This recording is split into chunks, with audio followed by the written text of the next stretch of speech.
ఆంధ్రప్రదేశ్లో స్థానిక సంస్థల ఎన్నికల సందడైతే కనిపిస్తుంది. అనేక మంది ఆశావాహులు సన్నాహాల్లో ఉన్నారు. పార్టీలు కూడా ఇప్పటికే అలాంటి ప్రయత్నాలు మొదలుపెట్టాయి. స్థానిక ఎన్నికల్లో అన్ని సీట్లు మళ్ళీ గెలుచుకోవాలన్నట్టుగా కూటమి పక్షాలు పటిష్టమైన ప్రయత్నాల్లో ఉన్నాయి.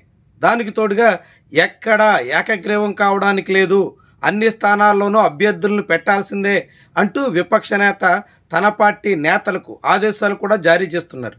దీంతో అధికార విపక్షాలన్నీ స్థానిక ఎన్నికల కోసం సన్నద్ధమవుతున్నట్టు కనిపిస్తోంది. కానీ సర్కారు అందుకు తగ్గట్టుగా ఉందా? అలాంటి ప్రయత్నాలు చేస్తుందా?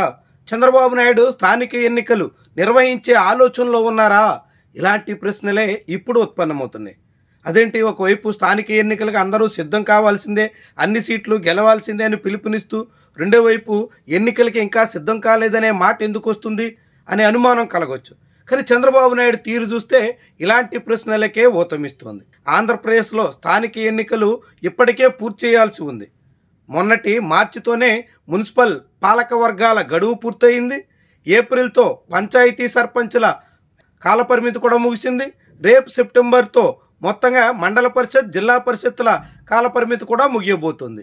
ఈలోగా ఎన్నికలు నిర్వహించాల్సి ఉంటే ఇప్పటి వరకు ఎన్నికల్ని వాయిదా వేస్తూ వస్తున్నారు. ఇప్పటికే 5-6 నెలలు గడిచిపోతుంది. ఈ తరుణంలో ఇప్పుడైనా ఎన్నికలు నిర్వహిస్తారా అంటే 2-3 ప్రధానమైనటువంటి అడ్డంకులు ప్రస్ఫుటంగా కనిపిస్తున్నాయి. అందులో ఒకటి బీసీ రిజర్వేషన్లు.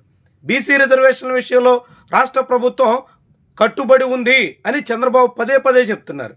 కానీ ఆ ప్రభుత్వం అలాంటి ప్రయత్నాల్లో మాత్రం ఏ కోసానా అడుగు వేయట్లేదు. బీసీ రిజర్వేషన్ల అంశం మీద తేల్చేదానికోసం అంటూ ఏకసభ్య కమిషన్ని నియమించింది. రాజీవ్ రంజన్ మిశ్రా నేతృత్వంలోని ఆ కమిషన్ కొన్ని జిల్లాల్లో పర్యటించింది. కొంతమంది దగ్గర నుంచి అభిప్రాయ సేకరణ చేసింది. రిపోర్ట్ సమర్పించాల్సి ఉంది. రిపోర్ట్ సమర్పించాలంటూ ఇప్పటికే గడువు పలుమార్లు పెంచుకుంటూ పోయారు. అలాంటి ఏకసభ్య కమిషన్ గడువు ఈ నెలాఖరుతో ముగిసిపోయింది. అయినా కానీ ఇప్పటి వరకు కమిటీ రిపోర్టు సమర్పించలేదు. కమిటీ కాలపరిమితి మళ్ళీ పొడిగించే యోచనలో ఉన్నారా లేదా అన్నది కూడా ప్రభుత్వం తేల్చలేదు. అంటే బీసీ రిజర్వేషన్ల అంశం మీద చంద్రబాబు ప్రభుత్వం ఇప్పటికీ స్పష్టతకు రాలేదు. ప్రభుత్వం స్పష్టతకు రాకుండా, ఆ విషయం మీద కోర్టులో ఉన్న వ్యవహారం తేలకుండా స్థానిక ఎన్నికలు జరిగే అవకాశం ఇప్పుడప్పుడే లేదు. ఇక రెండోది ఓటర్ల జాబితా. ప్రస్తుతం ఆంధ్రప్రదేశ్లో ఎస్ఐఆర్ ప్రక్రియ నడుస్తుంది. ఇప్పటికే ఎన్యూమరేషన్ ప్రాసెస్ పూర్తయింది. డ్రాఫ్ట్ నోటిఫికేషన్ రిలీజ్ అవుతోంది. డ్రాఫ్ట్ ఓటర్ల జాబితా వెల్లడైన తర్వాత దాని మీద అనేక అభిప్రాయాలు, ఇతర అంశాలు ఎవరికి వాళ్ళు వెల్లడించడానికి గడువు ఉంటుంది. ఇదంతా పూర్తి చేసి ఫైనల్ ఓటర్ లిస్టు సెప్టెంబర్ నెలాఖరుకు మాత్రమే రిలీజ్ చేస్తారు. అంటే సెప్టెంబర్ నెలాఖరు వరకు స్థానిక ఎన్నికలు నిర్వహించే అవకాశం ఏ కోసానా లేదు. దాంతో ఇక అక్టోబర్లోనైనా ఎన్నికలు నిర్వహిస్తారా అంటే అన్నిటికన్నా ముఖ్యమైనటువంటి అంశం ఆంధ్రప్రదేశ్లో ప్రస్తుతం ప్రభుత్వం ఎదుర్కొంటున్న తీవ్రమైనటువంటి సమస్యలు. ప్రభుత్వానికి అనేక రకాల సవాళ్లు ఉన్నాయి. ముఖ్యంగా కరువు. రాష్ట్రంలో అనేక ప్రాంతాల్లో తీవ్ర వర్షాభావ పరిస్థితులు ప్రస్ఫుటంగా కనిపిస్తున్నాయి.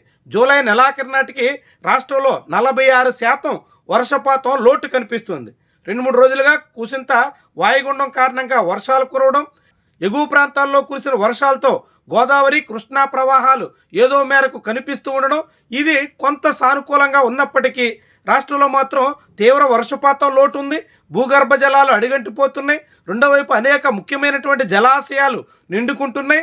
ఈ తరుణంలో కరువు తాండవిస్తున్న వేళ ఎన్నికలకు వెళ్లే యోచనలో ప్రభుత్వం ఎంత మేరకు అడుగులేస్తుంది అన్నది ప్రధానమైనటువంటి ప్రశ్న. ఈ తరుణంలో చంద్రబాబు ప్రభుత్వం ఒకవేళ వర్షాలు ఆగస్టులో కొంచెం ఆలస్యంగానైనా కురిసి సానుకూల వాతావరణం ఏర్పడితే అప్పుడు ఎరువుల సమస్య సహా అనేక చిక్కులు ఎదుర్కోవడానికి చాలా తీవ్రమైనటువంటి ముప్పు అయితే పొంచి ఉంది. ఈ తరుణంలో వర్షాలు వచ్చినా సమస్య, రాకున్నా సమస్య అన్నట్టుగా ప్రభుత్వం మిగిలింది. దాంతో ఈసారి స్థానిక ఎన్నికల విషయంలో చంద్రబాబు ప్రభుత్వం ఇప్పుడప్పుడే అడుగు వేసే యోచనలో లేదు అనేటువంటి అభిప్రాయానికి పలువురు వస్తున్నారు. కోర్టులో కేసులు, ఇతర సమస్యలు, అనేక మున్సిపాలిటీల్లో గ్రామాల విలీనం అంశాలు, ఇక ఎన్నికలు ప్రత్యక్షంగా జరపాలా, పరోక్షంగా పాత పద్ధతిలోనే సాగాలా అన్న దాని మీద స్పష్టత రాకపోవడం, ఇలాంటి అనేక విషయాలు కూడా ప్రభుత్వం ముందు ప్రశ్నలుగా ఉన్నాయి. వీటన్నిటినీ అధిగమించి పూర్తిగా ప్రభుత్వం ఎన్నికల నిర్వహణ కోసం సన్నద్ధమయ్యి అదంతా జరగాలంటే దాదాపుగా వచ్చే ఫిబ్రవరి వరకు ఎన్నికలు నిర్వహించే ఆలోచనే ఈ సర్కారుకి ఉండకపోవచ్చు అనే మాట అధికార వర్గాల్లో కూడా వినిపిస్తోంది. అంటే సంక్రాంతి తర్వాత మాత్రమే ఎన్నికల ఆలోచన ఉంటుంది తప్ప అప్పటి వరకు స్థానిక సంస్థల ఎన్నికల విషయంలో ఈ సర్కారు అడుగులేసే అవకాశమే లేదు అనే మాట అయితే ఉంది. ఒకవేళ సంక్రాంతి తర్వాత వేసవి ముంగిట ఎన్నికలు నిర్వహించాలంటే నిజంగానే కరువు వస్తే దాని తాకిడి మరింత తీవ్రంగా ఉంటుంది. కాబట్టి అప్పుడైనా ఎన్నికల నిర్వహణ కోసం చంద్రబాబు ముందుకెళ్ళొచ్చా? ఎల్నినో ఎఫెక్ట్ని అధిగమించి ఎన్నికల్లో గెలవగలమని ఆయనలో ఏమైనా నమ్మకం కుదిరేనా? ఇలాంటి ప్రశ్నలు కూడా ఉన్నాయి. ఏమైనా 2026లో ఎన్నికలు నిర్వహించే యోచనలో అయితే ఈ ప్రభుత్వం ఉన్నట్టు కనిపించట్లేదు. అదిగో స్థానిక ఎన్నికలు, అదిగో అప్పుడు జరుపుతున్నాం, ఇప్పుడు జరుపుతున్నాం అంటూ ప్రచారానికి మాత్రం, ప్రకటనలకు మాత్రం పరిమితం కావచ్చు అనేటువంటి అంచనా అత్యధికంలో ఉంది. అధికార యంత్రాంగం కూడా అలాంటి దిశలోనే ప్రస్తుతానికి కనిపిస్తోంది. దాంతో స్థానిక ఎన్నికలు 2027 ఆరంభంలోనైనా జరుపుతారా, కాకుంటే ఇంకొంతకాలం కాలయాపంతో సరిపెడతారా? ఇది మాత్రమే ప్రస్తుతానికి తేలాల్సిన అంశంగా కనిపిస్తోంది.